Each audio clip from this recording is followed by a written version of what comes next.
Hi friends, welcome back to my channel.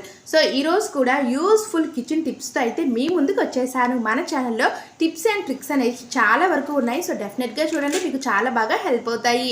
So tip number 1 అండి, మనము శనగపప్పు కానీ మినప్పప్పు, కందిపప్పు, సో పెసరపప్పు ఇవన్నీ కూడా మార్కెట్ నుంచి ఒకేసారి తెచ్చుకొని ఇంట్లో స్టోర్ చేసుకుంటూ ఉంటాం. సో ఒక్కొక్కసారి ఏమవుతుంది అంటే మనం ఆ డబ్బాలు అనేవి ఎప్పుడూ ఓపెన్ చేసి చూడం కదండి. మనం ఎప్పుడో అవసరానికి అంటే ఓపెన్ చేసి చూసామనుకోండి, అప్పుడు కల్లా మొత్తం కూడా పురుగులు పట్టేసి ఉంటాయి. సో ఈ పురుగులను చాలా సింపుల్గా అయితే మనం రిమూవ్ చేయొచ్చు. మనకేంటి అంటే ఈ యొక్క వేసవి ఈ ఎండ అనేది మనల్ని చాలా ఇబ్బంది పెడుతూ ఉంటుంది కదా. సో మనల్ని ఇబ్బంది పెట్టినా సరే ఇలాంటి పప్పులకి ఉప్పులకి అయితే చాలా బాగా హెల్ప్ అవుతుంది. చింతపండు కానీ ఏదైనా సరే పురుగు పడితే ఎండలో ఒక 10 minutes పెట్టారనుకోండి, పురుగులు అంతా కూడా బయటకు పోతాయండి.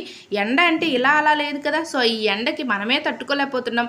చిన్న చిన్నగా ఉన్న ఈ పురుగులు ఎంతవరకు తట్టుకుంటే చెప్పండి. సో 10 minutes ఎండలో పెట్టేసి ఇలాంటి డబ్బాల్లో కనుక స్టోర్ చేసుకున్నారనుకోండి, పప్పులు అనేవి ఎప్పటికీ కూడా పాడవకుండా అయితే ఎక్కువ రోజులు మనం ఇలా ఇంట్లో స్టోర్ చేసుకోవచ్చు.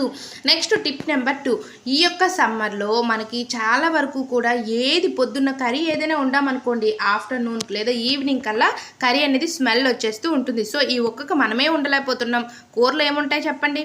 అలాగే పాలు, ముఖ్యంగా మనం పాలు లీటర్ పాలు తీసుకొని ఫ్రిడ్జ్లో పెట్టినా సరే సడన్గా కరెంటు పోయిందనుకోండి, ఆ పాలన్నీ కూడా పాడైపోతున్నాయండి. పాలు పాడైపోయాన్ని మనం బయట పడేయకుండా ఇలా పెరుగు ప్యాకెట్స్ అనేవి మనం తెచ్చుకుంటూ ఉంటాం కదా, ఒక 1 spoon 2 spoons వరకు కూడా పెరుగు వేసుకొని మనం చక్కగా తోడు పెట్టుకుంటే మాత్రం పొద్దున్నకి పెరుగు అనేది చాలా బాగా అవుతుంది. సో ఈ పెరుగులో మనం కొంచెం నిమ్మరసం వేసేసుకొని కొంచెం మిక్సీ లాగా ఒక లస్సీ లాగా ప్రిపేర్ చేసుకొని బాటిల్లో వేసుకొని ఫ్రిడ్జ్లో స్టోర్ చేసుకొని ఆ రోజంతా తాగామనుకోండి, ఇంకా అంటే ఈ యొక్క సమ్మర్లో ఏంటి అంటే వాటర్ కంటెంట్ ఎక్కువగా ఉండేవి తీసుకోవాలి. సో డెఫినెట్గా ఇలా ట్రై చేయండి. ఇలా మీరు మజ్జిగ కానీ వాటర్ కంటెంట్ ఎక్కువగా ఉండేవి అంటే లెమన్ జ్యూస్ కానీ ఆరెంజ్ జ్యూస్ ఇలాంటివి తీసుకోవడం వల్ల ఏంటి అంటే మన యొక్క బాడీ అనేది హైడ్రేట్గా ఉంటుంది. నెక్స్ట్ టిప్ నెంబర్ 3 అండి, మనం ఏంటి అంటే ఇలాంటివి ఆన్లైన్లో ఆర్డర్ చేస్తూ ఉంటాం. ఇలాంటి బాక్సులు అయితే ఇస్తూ ఉంటారు. సో చూసారు కదా ఎంత స్ట్రాంగ్గా అయితే ఉందో, చాలా గట్టిగా ఉంది.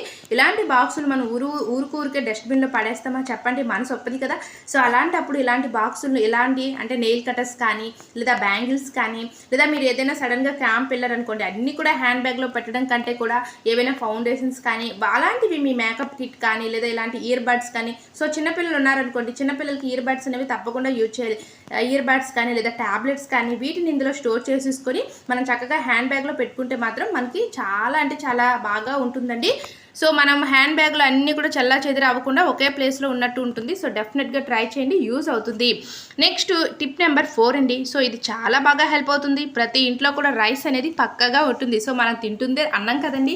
సో అన్నం అనేది మనం రైస్ ఒకేసారి మార్కెట్ నుంచి తెచ్చుకుంటూ ఉంటాము, కేజీస్ లెక్క తెచ్చుకొని ఇంట్లో ఇలాంటి డబ్బాల్లో స్టోర్ చేసుకుంటూ ఉంటాము, లేదా ఏదో గోరంకెల్లో అయితే స్టోర్ చేసుకుంటూ ఉంటాం సంచుల్లో కదండి. అలాంటప్పుడు ఏమవుతుంది, బియ్యం నుంచి మనకి పురుగులు అనేవి చాలా త్వరగా అయితే పట్టేస్తాయి. ఒక రైస్ గింజకి పురుగు పట్టింది అనుకోండి, సో అందులో ఉన్నవన్నింటికి కూడా పురుగులు పట్టేసి రైస్ అనేది చాలా త్వరగా పాడైపోతుంది కదండి.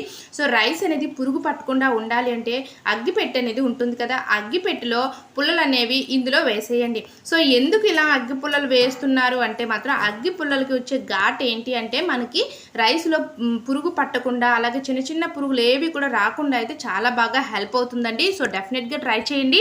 మనకి రైస్ అనేవి పాడవకుండా ఎక్కువ రోజులు అయితే ఉంటాయండి. సో చూసారు కదా, ఇలా అగ్గిపుల్లలు అన్నింటినీ కూడా ఇలా చల్లా చెదురుగా అయితే వేసేసుకోండి. అలాగే రైస్ లోపలకు కూడా వెళ్ళేటట్టుగా అగ్గిపుల్లలు వేసుకుంటే ఆ యొక్క ఘాటుకి రైస్ నుంచి మనకి పురుగులు రాకుండా రైస్ ఎక్కువ రోజులు అయితే ఉంటాయి. అలాగే మీరు రైస్ తీసిన వెంటనే అంటే మనం రైస్ తీస్తూ ఉంటాం కదా వంట చేసేటప్పుడు, తీసిన వెంటనే దీనిపైన క్యాప్ అనేది మూత ఉంటుంది కదా, ఈ మూతనైతే గట్టిగా వేసుకున్నాం అనుకోండి అంటే గాలి కానీ ఏది కూడా ధూళి గాలి ఏది దూరకుండా ఉంటుంది. సో చూసారు కదా, ఈ క్యాప్ని గట్టిగా వేసుకోవాలి.